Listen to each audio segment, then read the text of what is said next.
శ్రీ సాయినాథాయ నమః. శ్రీ సాయి సచ్చరిత్రము 2వ అధ్యాయం. ఈ గ్రంథ రచనకు కారణము పూనుకొనుటకు అసమర్థత, బాబా అభయము, వాడాలో వివాదము, హెమాట్ పంతును బిరుదు ప్రదానము, గురువు యొక్క ఆవశ్యకత. ఈ గ్రంథ రచనకు ముఖ్య కారణము మొదటి అధ్యాయములో గోధుమలు విసరి ఆ పిండిని ఊరు బయట చల్లి కలరాజాడ్యమును తరిమివేసిన బాబా వింతచర్యను వర్ణించితిని. ఇదే కాక శ్రీ సాయి యొక్క ఇతర మహిమలు విని సంతోషించితిని. ఆ సంతోషమే నన్నీ గ్రంథము రాయుటకు పురికొల్పినది. అదే కాక బాబాగారి వింత లీలలు, చర్యలు మనస్సునకు ఆనందము కలుగుచేయును. అవి భక్తులకు బోధనులుగా ఉపకరించును. తుదకు పాపములను పోగొట్టును కదా అని భావించి బాబా యొక్క పవిత్ర జీవితమును, వారి బోధనలను వ్రాయ మొదలెడితిని. యోగీశ్వరుని జీవిత చరిత్ర తర్కమును న్యాయమును కాదు, అది మనకు సత్యమును ఆధ్యాత్మికమునైన మార్గమును చూపును. గ్రంథరచనకు పూనుకొనుటకు అసమర్థత, బాబా అభయము.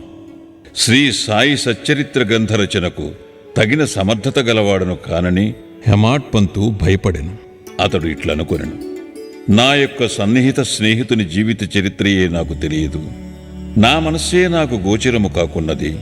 ఇట్టి స్థితిలో ఒక యోగీశ్వరుని చరిత్రను నేనెట్లు రాయగలుగుదును? అవతార పురుషుల లక్షణములు ఎట్లు వర్ణించగలను? వేదములే వారిని పొగడలేకుండెను. తాను యోగి అయినా గాని యోగి యొక్క జీవితమును గ్రహింపజాలడు. అట్టిచో వారి మహిమలను నేనెట్లు కీర్తించగలను? సప్త సముద్రముల లోతును కొలువవచ్చును, ఆకాశమును గుడ్డలో వేసి మూయవచ్చును, కానీ యోగేశ్వరుని చరిత్ర వ్రాయుట బహు కష్టము. ఇది గొప్ప సాహసకృత్యమని కూడా నాకు తెలియను. అందువలన నలుగురిలో నవ్వులు పాలగుదునేమోనని భయపడి శ్రీ సాయీశ్వరుని అనుగ్రహము కొరకు ప్రార్థించాను. మహారాష్ట్ర దేశములోని ప్రథమ కవియు యోగీశ్వరుడు నగు జ్ఞానేశ్వర మహారాజు యోగుల చరిత్ర వ్రాసిన వారిని భగవంతుడు ప్రేమించునని చెప్పియున్నారు.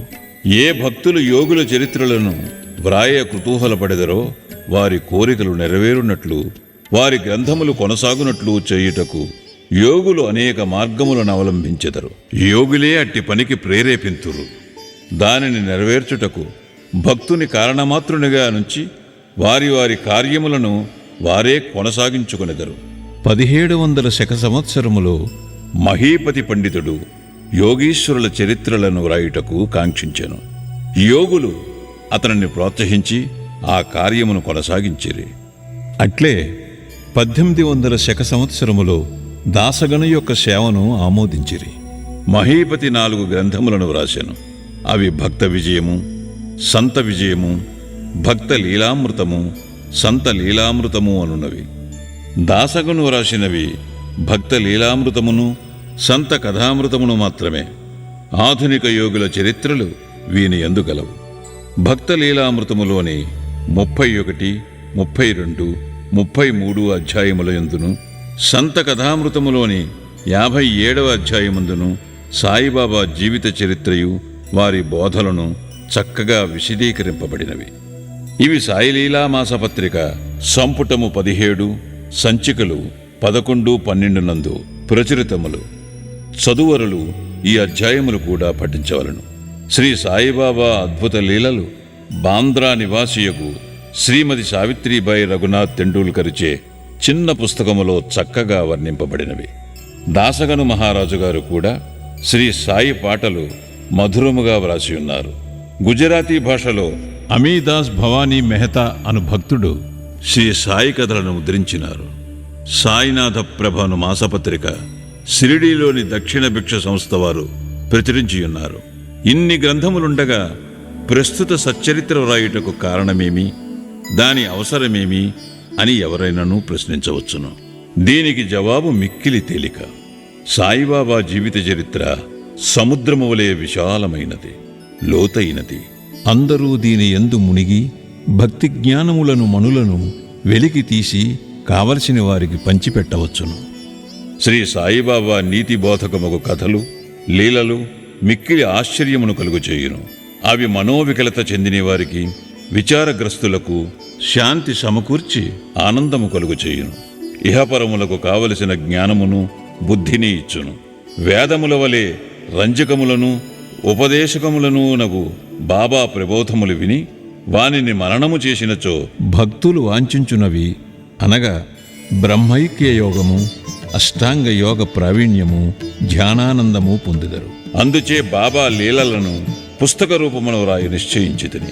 బాబాను సమాధికి ముందు చూడని భక్తులకు ఈ లీలలు మిగుల ఆనందము కలుగజేయును. అందుచేత బాబాగారి ఆత్మసాక్షాత్కార ఫలితమగు పలుకులు, బోధలు సమకూర్చుటకు పూనుకుంటుని. సాయిబాబాయే ఈ కార్యమునకు నన్ను ప్రోత్సహించెను. నా అహంకారమును వారి పాదములపై నుంచి శరణంటిని. కావున నా మార్గము సవ్యమైనదనియు బాబా ఇహపర సౌఖ్యములు తప్పక దయచేయుననియు నమ్మియుంటిని. నా అంతట నేను ఈ గ్రంథరచనకు బాబా యొక్క అనుమతిని పొందలేకుంటిని. మాధవరావు దేశపాండే ఉరఫ్ శ్యామ అనువారు బాబాకు ముఖ్య భక్తుడు. వారిని నా తరఫున బాబాను ప్రార్థించమంటిని. నా తరఫున వారు బాబాతో ఇట్లనిరి: ఈ అన్నాసాహెబ్ మీ జీవిత చరిత్రను వ్రాయ కాంక్షించుచున్నాడు. నేను భిక్షాటనముచే జీవించు ఫకీరును, నా జీవిత చరిత్ర వ్రాయనవసరము లేదని అనవద్దు. మీరు సమ్మతించి సహాయపడినచో వారు వ్రాసెదరు, లేదా మీ కృపయే దానిని సిద్ధింపచేయును. మీ యొక్క అనుమతి ఆశీర్వాదము లేనిదే ఏదియూ జయప్రదముగా చేయలేము. అది వినినంతనే శ్రీ సాయిబాబా మనస్సు కరిగి నాకు ఊదీ ప్రసాదము పెట్టి ఆశీర్వదించాను. మరియు శ్యామతో ఇట్లు చెప్పదొడంగెను: కథలను, అనుభవములను ప్రోగు చేయమనము.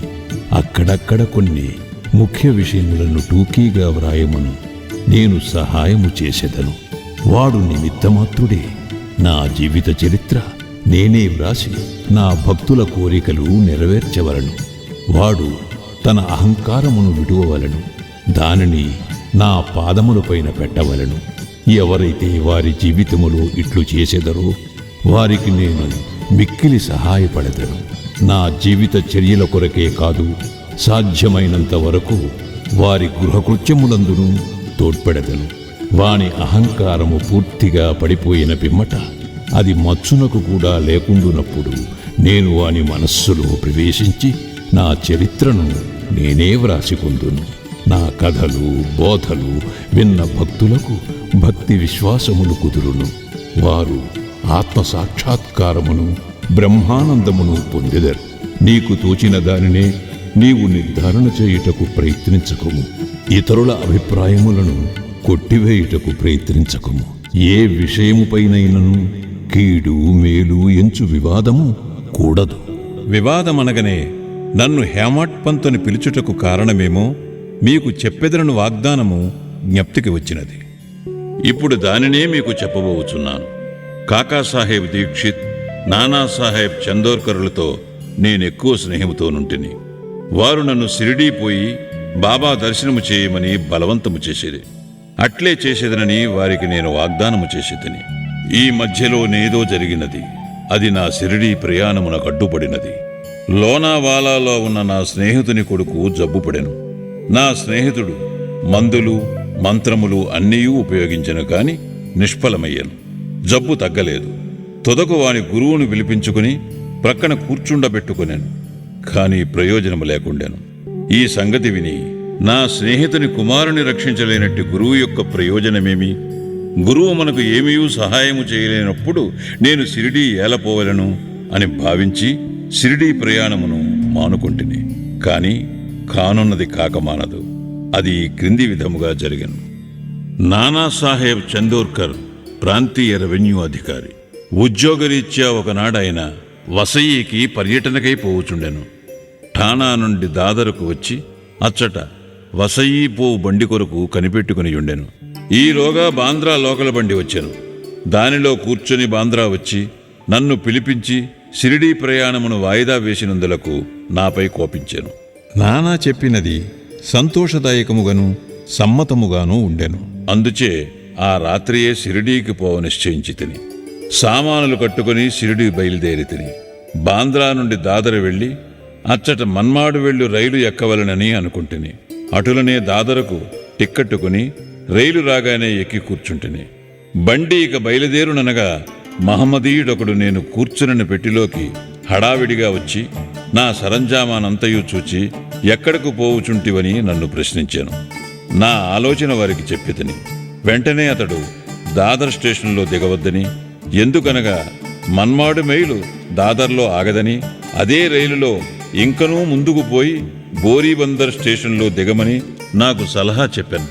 ఈ చిన్న లీలయే జరగకుండానిచో నేను అనుకున్న ప్రకారము ఆ మరుసటి ఉదయము షిరిడీ చేరలేకపోయేవాడను. అనేక సందేహములు కూడా కలిగి ఉండేవి. కాని నా అదృష్టవశాత్తు అది అట్లు జరగలేదు. మరుసటి దినము సుమారు 9-10 గంటలలోగా నేను షిరిడీ చేరితిని. షిరిడీలో నా కొరకు కాకాసాహెబ్ దీక్షిత్తు కనిపెట్టుకుని ఉండెను. ఇది 1910 ప్రాంతములో జరిగినది. అప్పటికి సాఠేవాడ ఒక్కటే షిరిడీ వచ్చు భక్తుల కొరకు నిర్మించబడి ఉండెను. టాంగా దిగిన వెంటనే బాబాను దర్శించవలనని నాకు ఆత్రము కలిగెను.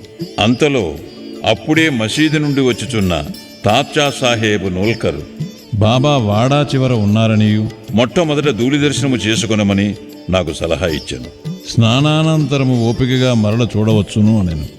ఇది వినిన తోడనే నేను పోయి బాబా పాదములకు సాష్టాంగ నమస్కారము చేసితిని. నాలో ఆనందము పొంగి పొరలినది. నానాసాహెబ్ చందోర్కర్ చెప్పిన దానికన్నాను ఎన్నో రెట్లు అనుభవమైనది. నా సర్వేంద్రియములు తృప్తి చెంది ఆకలి దప్పికలు మరచితిని. మనస్సుకు సంతుష్టి కలిగెను. బాబా పాదములు పట్టిన వెంటనే నా జీవితములో గొప్ప మార్పు కలిగెను. నాకు షిరిడీ పోవలసినదని ప్రోత్సహించిన వారందరికీ నేనెంతో రుణపడినట్లుగా భావించితిని. వారిని నా నిజమైన స్నేహితులుగా భావించితిని. వారి రుణమును నేను తీర్చుకొనలేను. వారిని జ్ఞప్తికి తెచ్చుకొని వారికి నా మనస్సులో సాష్టాంగ ప్రణామము చేసితిని. నాకు తెలిసినంత వరకు సాయిబాబా దర్శనము వల్ల కలుగు చిత్రమేమనా, మనలో ఉన్న ఆలోచనలు మారిపోవును, వెనకటి కర్మల బలము తగ్గును, క్రమముగా ప్రపంచమందు విరక్తి కలుగును. నా పూర్వజన్మ సుకృతముచే నాకీ దర్శనము లభించినదనుకుంటుని. సాయిబాబాను చూచినంత మాత్రముననే ఈ ప్రపంచమంతయు సాయిబాబా రూపము వహించెను. తీవ్ర వాగ్వివాదము. నేను షిరిడీ చేరిన మొదటి దినముననే నాకును బాలాసాహెబ్ భాటేకును గురువు యొక్క ఆవశ్యకతను గూర్చి గొప్ప వాగ్వివాదము జరిగాను. మన స్వేచ్ఛను విడిచి ఇంకొకరికి ఎందుకు లొంగి ఉండవలనని నేను వాదించితిని. మన కర్మలను మనమే చేయుటకు గురువు యొక్క ఆవశ్యకత ఏమి? తనంతట తానే కృషి చేసి మిక్కిలి యత్నముతో ఈ జన్మ దుఃఖము నుండి తప్పించుకొనవలను. ఏమీయూ చేయక సోమరిగా కూర్చునువానికి గురువేమి చేయగలడు అని నేను స్వేచ్ఛపక్షమును ఆశ్రయించితిని. భాటే ఇంకొక వాదమును పట్టుకొని ప్రారబ్ధము తరపున వాదించుచు కానున్నది కాకమానదు. మహనీయులు కూడా ఈ విషయములో ఓడిపోయేరి. మనుజుడొకటి తలంచిన భగవంతుడు వేరొకటి తలంచును. నీ తెలివితేటలను అటు ఉండనిమ్ము. గర్వము కాని అహంకారము కాని మీకు తోడ్పడవు అనెను. ఈ వాదన 1 గంట వరకు జరిగెను. కాని ఇది మిథ్యమని ఏమీయూ తేలలేదు. అలసిపోటుచే ఘర్షణ మానుకొంటిమి. ఈ ఘర్షణ వల్ల నా మనశ్శాంతి తప్పినది. దేహాత్మబుద్ధి అహంకారము లేకున్నచో వివాదమునకు తావులేదని గ్రహించితిని.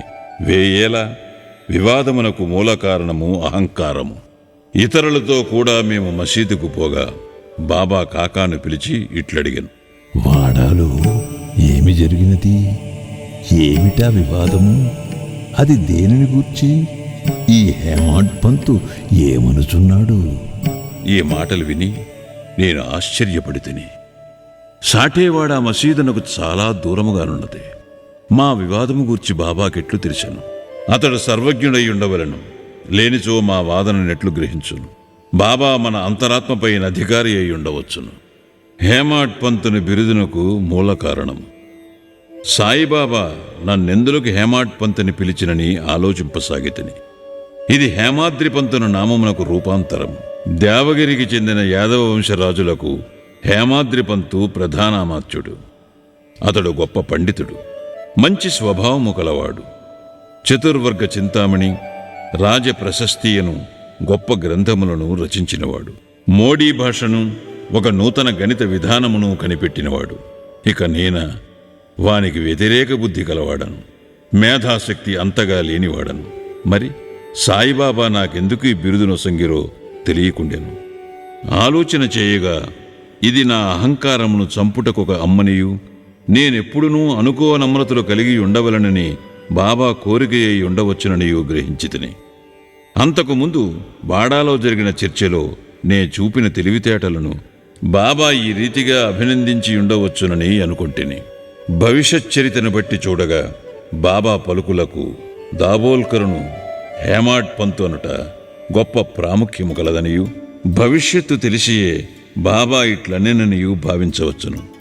ఏలయనగా హేమాడ్ పంతు శ్రీ సాయిబాబా సంస్థానమును చక్కని చాకచక్యముతో నడిపెను.